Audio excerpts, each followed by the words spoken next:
Sure. Thanks a lot. Matthew Lee, Inner City Press, on behalf of the Free UN Coalition for Access. Thanks a lot for this briefing. It's interesting. I wanted to ask about exactly that, how it will be implemented. And I'm using the example of Yemen. I've seen the special envoy Ismail Sheikh Ahmed issued some ground rules to the two sides and said, mindful of UNSC 1325, he strongly encourages each delegation to include at least 2 women, which I don't know if is going to take place, but that was his recommendation. Do you expect this resolution to be like a 1325 in the sense of having people that are mediating recommend participation of youth at a certain level? And for the peace building office, I know you're active in Burundi. How would this be implemented there in terms of the talks? Do you think that Mr. Benamor will say, like, where are the youth? Where does it, in the countries where the UN is actually active, how should it be implemented and how will it be implemented? Okay, I would just, this is a very important dimension, I think, and thinking about the implementation of this resolution, I think it offers that important guidance that we definitely have to bring young people at the table of these negotiating, the different negotiations. We see today young people are paying the highest price of perhaps of peace and security. They are suffering because of conflicts, and I think it's fair and there's a common sense as well to inviting people and their representatives to be part of any peace negotiations. Now, the participation element in this resolution offers that, and I think this is a starting point for this efforts about seeing how we could further engaging people in the efforts of peace and security.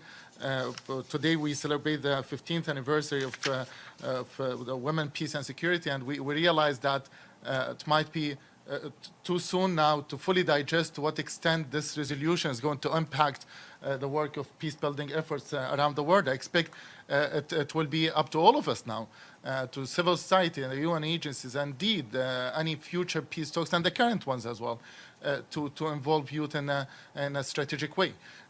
Some of the countries affected by conflicts, the vast majority of their population under 30 years old, and this resolution is very well capturing that age group. And speaking of the age group, I have to highlight here that traditionally the UN defines youth 15 to 24 for statistical purposes.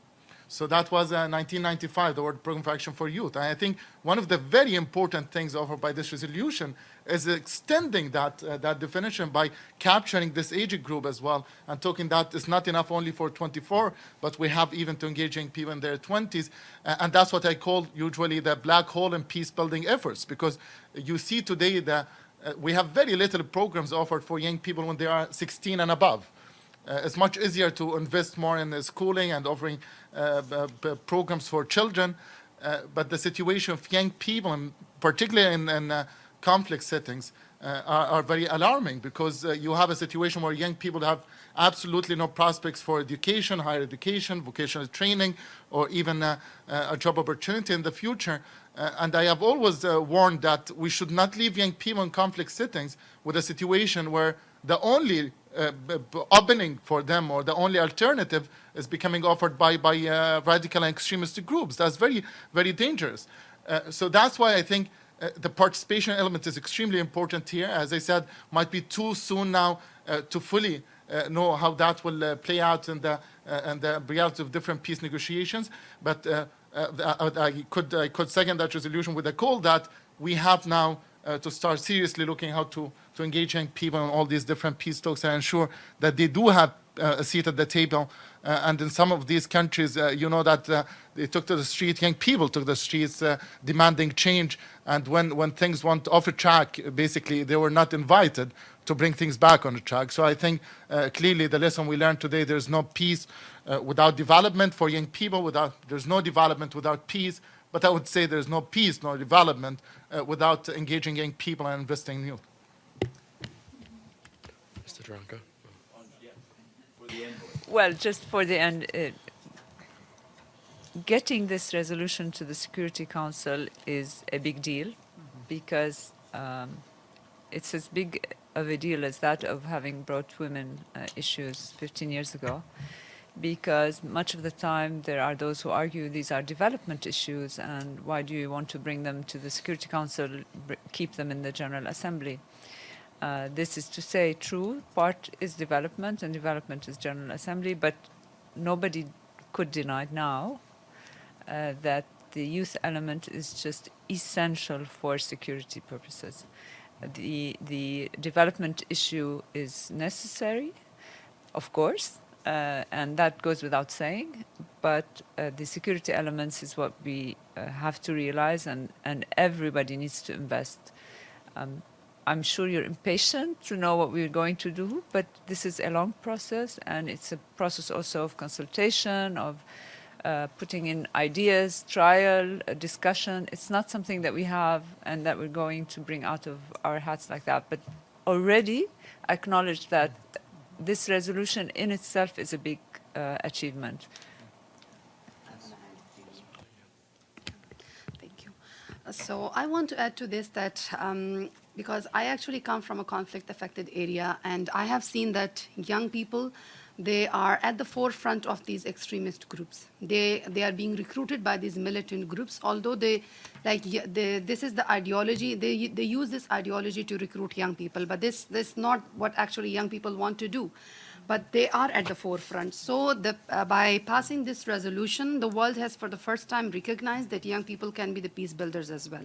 And it is very important to engage them in peace building processes, giving them some alternative narratives, that because it's not that they have to join militancy if there is not anything else, but this through this document now we will be able to push governments to held accountable so that there are more opportunities for young people in our country, and they are not joining the militant agenda, but they are working to actually implement this Peace and Security Council. And I would also say that there is always like money for war there are always money for bombs, but when we see there are always less money for education, less money for youth employment, and less money for women empowerment as well. So this resolution will help us to push the policymakers as well, that there should be funding and there should be money for young people and peace and security as well, not just the wars and weapons. Mr. Tarranco, did you want to? Just as 1325 actually has compelled the UN to actually demonstrate how it's translating the resolution into programmatic effects, I would think that this resolution, as it's being socialized and better understood, is going to pretty much go the same way, is that we will end up having, at least certainly in the type of programs that we support through the Peace Building Office, just as we've had gender marker initiatives, most likely we will end up having youth marker initiative, because I think it is important to show a change and difference in the type of programs that we're doing. Already seeing the importance of the sustainability aspect. I think this is what's key here. If we want sustainable peace building, if we want to really undertake conflict prevention as the topmost priority of this organization, as we are redefining the work of the Peace Building Commission and how it relates to the Security Council and how we actually integrate peace and security issues with development and human rights,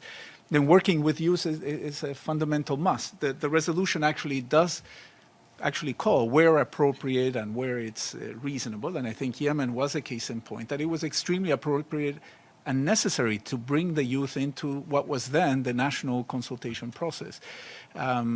In Burundi, specifically, as you've asked, we do have ongoing, quite important programs working with youth, and actually a very challenging one where we're trying to, with the Special Envoy Jamal Ben Omar, but also with the African Union and the East Africa community, we have earmarked, for example, funding to help in the eventual disarmament process of youth who have been recruited into militias linked to different political parties. This has been acknowledged to be one of the drivers of the conflict and human rights abuses. And so we're right center in this discussion with means to try to actually address something, is how we reintegrate this youth as constructive members of their society. And so this whole notion of the culture of tolerance, the dialogue, finding employment, livelihood opportunities is very much part of what the UN,